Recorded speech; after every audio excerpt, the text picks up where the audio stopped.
Now, one of the things that you'll hear me talk about in our How to YouTube video later today is, always make sure that your audience can identify you by what it is you love, not by what it is you hate. Hate videos are very, very easy to get, very quick, easy, cheap clicks. Yes. But, you want to be the kind of YouTuber where when people just look at your channel, they can identify what it is this person loves. Not, oh, we know this person because we know them by what it is they hate. You know what I mean? So I generally tend not to get into the stuff that I try not to get into really, really negative things, but once in a while you kind of need to. John, what are you talking about? Well, last night I sat down because you got to know, I'm actually a fan of both. I'm a big fan of Octavia Spencer, and I'm actually quite a big fan of Melissa McCarthy. I know not everybody is. I have always been a fan of Melissa McCarthy. And, Can You Ever Forgive Me? I think that was the name of the film where she got an Academy Award nomination. She can do great humor. She can do drama. I really like her. Octavia Spencer is a goddess that walks on the earth. I love Octavia Spencer. So last night, I sat down to watch Thunder Force. Ann and I both sat down to watch Thunder Force. It's a Netflix original, and obviously starring two of my favorite ladies in movies. And I will tell you this. About 30 minutes into the movie, Ann said, yeah, so I'm just going to go into my office and work on some stuff. I'm like, I understand, baby. I understand. So Ann got up and walked away, and I said, I can probably only stomach about 5 more minutes of this. But because somewhere deep down in my psyche, I think I hate myself because I forced myself to continue watching Thunder Force. And I will tell you, look, everybody throws, or we live in a 0 and 10 society. If people like a movie, they go, it's a 10, it's a 10, it's a 10. If they slightly don't like it, it's a 0, it's a 0, it's a 0. This was as close to a 0 of a movie that I can think of that I've seen in the last 5 years. It is probably in the top 3 worst movies I've seen in the last 5 years. It is utterly horrible. It's horrible. I did not smile, grin, chuckle, let alone laugh once. Not once. Despite the fact that there's even some great supporting characters. Bobby Cannavale, I love him. Jason Bateman is awesome. I love Jason Bateman, and he somehow allowed himself to be talked into being in this thing. But this is an utterly horrible, horrible movie that you should not watch. And maybe it's a little bit of hyperbole, but when it was over, I got on Twitter and I said, this would be my review quote for the poster. If they asked me for a review quote to put on the poster or DVD of Thunder Force, here's my review quote. I would rather masturbate with sandpaper gloves than watch this movie again. And I say that's hyperbole, but is it? Is it hyperbole? I'm not really sure that's hyperbole. And it brought up a question for me because there is a pattern. All right. And by the way, Marceline Rico sends in a super chat badge in the live chat. Thank you, Marceline. There is a pattern here.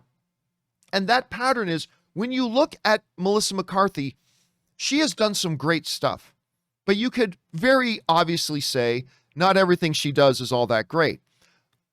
But there's a pattern. Whenever you look at the movies that are really the worst movies she's done, they're always directed by her husband, Bel Falcone. Every awful, terrible movie, at least the worst ones, that Melissa McCarthy has done, who I think is an incredibly talented actress. Don't let the bad movies she's been in distract you from that. But there is a very obvious pattern that all the worst movies she's done have been written and directed by her husband, Bel Falcone. They've been married since 2005. And from everything I've heard about Ben Falcone, I've heard nothing but sparkling, wonderful things about the man. From everything I've heard, he is like a top shelf, wonderful human being. Like, look, I don't know him personally, so maybe that's not true.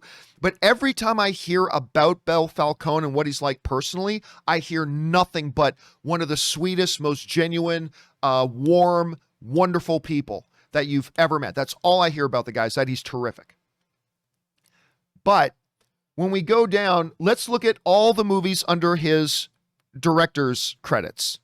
They're all movies with his wife, Melissa McCarthy. Tammy, terrible. The Boss, terrible. Life of the Party. I'm going to tell, look, credit where credit's due. I think there is some redeeming qualities to Life of the Party. I know most people completely hate that movie, and there's a lot to hate there. I actually found some redeeming qualities in Life of the Party. I will give it that. I will give it that. Super Intelligence, terrible. And then Thunder Force, terrible. Absolutely. Or as, Charles Barkley would say, terrible. Terrible. Just awful, awful movies. Now, look, there are two patterns here. One pattern is all of the worst Melissa McCarthy movies are the one directed by her husband. And the only movies Ben Falcone is allowed to direct are the ones where clearly his wife uses her leverage to give him the director's job. Or they just create and sell it to somebody like Netflix that says, well, Melissa will be in it, and Melissa's a big star. So here you go. Now look, for all I know, studios are lining up and throwing movie offers at Bel Falcone like teenage girls throw chastity belts at Justin Bieber. I mean, for all I know, that's the case. For all I know, every studio is lining up and offering Bel Falcone movies to direct, and he's just turning them down, saying, I only like to work with my muse, my wonderful wife. She's the only person I like to work with. Maybe that's the case. Maybe that's the case. But when you look, I think the more obvious answer here is nobody else will give him a directing job, other than when they have to let him direct the film, because that's the only way Melissa McCarthy will be in it. I mean, and maybe I'm wrong. Maybe I'm wrong. Maybe I'm incorrect about that. But despite the fact that from all accounts, Ben Falcone is a wonderful, fantastic human being, probably a terrific husband and father. Him and Melissa have a couple of kids, all that kind of stuff. There is a clear pattern here. Now, on the one hand, you might want to be saying, well, John, I mean, if Melissa likes making movies with Ben, then what's the problem? I mean, if the movies are crap, the movies are crap. Well, here's the problem. The problem becomes the audience starts to identify patterns and they start to create associations. And let's talk about the Transformers movies for a second, right? The Transformers movies made big box office. But other than the first Transformers movie, which I will defend till the day I die, other than the first Transformers movie, they're all gibberish and garbage until Bumblebee came along. But in between Transformers 1 and then Bumblebee, all the movies were absolute garbage. But they were big successes until finally the audience recognized a pattern of disappointment after disappointment. So suddenly out of nowhere, Transformers The Last Knight comes out and its box office results drop like a stone, because although it took a while for the audience to catch on to the pattern, they eventually realized, look, these Transformers movies disappoint. At some point, we have to learn our lesson. And by the way, Extreme Nation sends in a super chat badge in the live chat. Thank you, Extreme Nation. I appreciate that. And my worry here is that the audience will start to associate Melissa McCarthy with terrible movies. And she's a terrific performer. I think she's an absolutely fantastic performer when she's in the right movie with the right director. And my worry is if they just keep cranking these out, and yeah, Netflix will buy them out and they'll get some people to watch them and all that kind of stuff. But at some point, the audience is going to go, another Melissa McCarthy movie? No, thank you. And I just don't want that to happen to her career. I don't want that to happen to her career. Now, look, could I have done a better job directing Thunder Force? Oh, hell no. No. If I had, as bad as Thunder Force is, if I had directed it, it would have been worse. Bet your bottom dollar on that. But I am not the standard of excellence. You know what I mean? So again, I don't want to be too negative, and I know I've said a lot of negative things, but again, from everything I've heard, Ben Falcone is a wonderful dude, but this whole thing of him directing his wife's movies needs to stop. It needs to stop. It's not like they've just given it one try or two tries. You now have a healthy sample size that these movies are terrible. They do not work. And I'm afraid, if it hasn't already started to happen, that if they continue to do this, it's just going to damage Melissa's career. If it hasn't already started to damage her career, and that's not good for anybody. And I just felt bad for somebody like Octavia Spencer. I just felt bad for somebody like Octavia Spencer, who is a goddess among men, Academy Award winner.